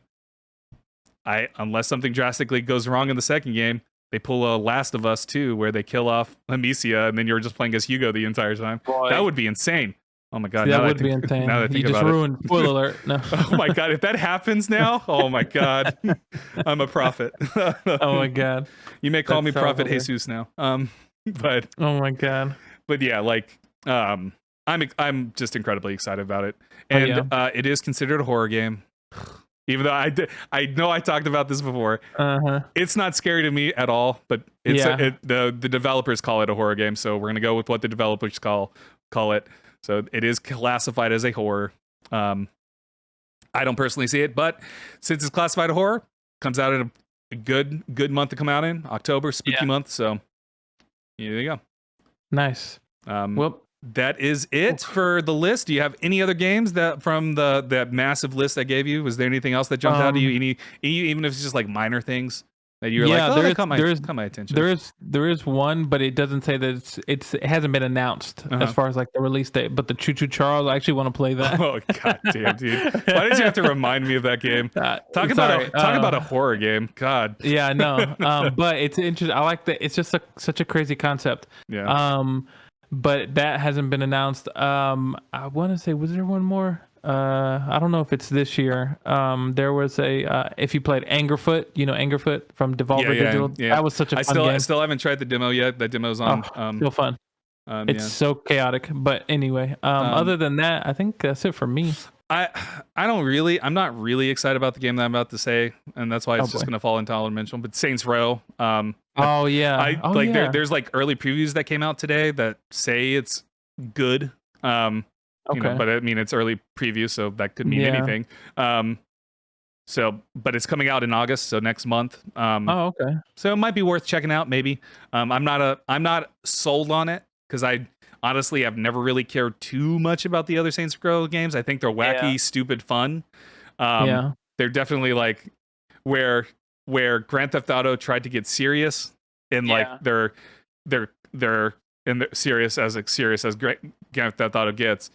Saints Row went wacky and crazy. You know what I mean? Yeah, like Saints exactly, Row, Grand Theft Auto is wacky and crazy, but it's like a different kind. You know what I mean? So exactly, yeah.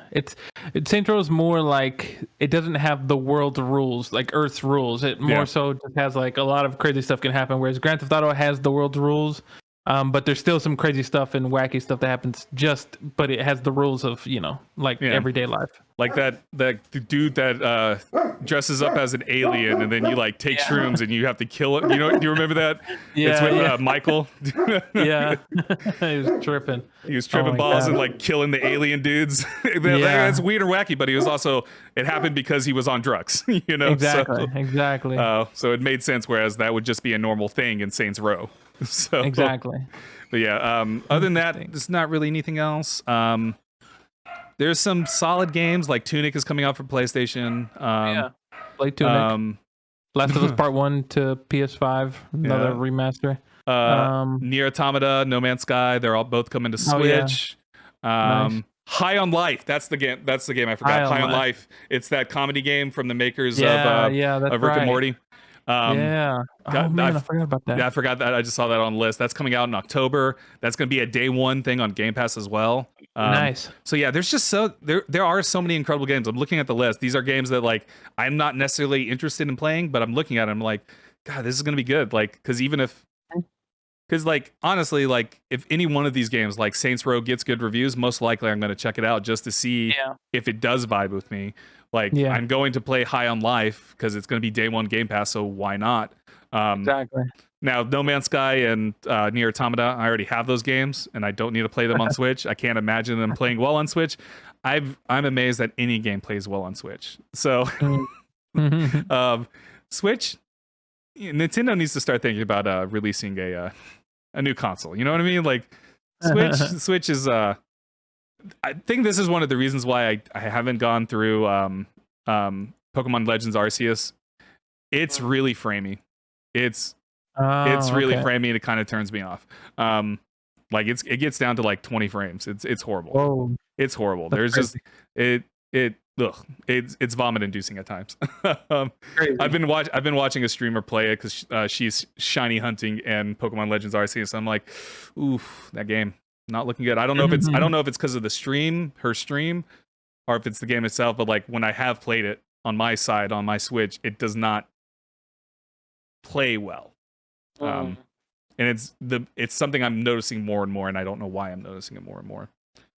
I think I'm just spoiled with a good computer and a good, good computer, and then Xbox and PlayStation 5 getting up to 120 frames on some games and stuff. But my computer is like untapped. Like I can change it to anything. This is not important. We're done. We're done with this conversation. This was our episode 16 of Response Please. We talked about our game stuff. Elias, take it away. Hey everybody, thanks for tuning in to episode 16 of Respawn Please. If you're watching us on Twitch, make sure that you follow, subscribe, heart us, or just drop a message in the chat. If you watch the stream, you can catch us every Thursday at 7 p.m. Central Standard Time. That's 8 p.m. Eastern. Also, if you can't catch us, we do put the video recorded version on YouTube at just type in Respawn Please podcast and we pop up there, and you'll catch the recordings of the live podcast. We also have the audio versions of the podcast that are available on Spotify, Apple Podcasts, Google Podcasts, everywhere that you get podcast. Also make sure to follow our social medias for the podcast at Respawn Please podcast on Instagram and on TikTok. On Twitter, it is at Respawn_Please, is it? Or what was the question? What's the handle for the Twitter account? Oh, it's Respawn Please. Respawn Please? Okay. Respawn Please podcast or something like that. Let me look at it real quick. I'm looking. It's Respawn_Please, yeah. At Respawn_Please on Twitter. Make sure you follow us at all three places.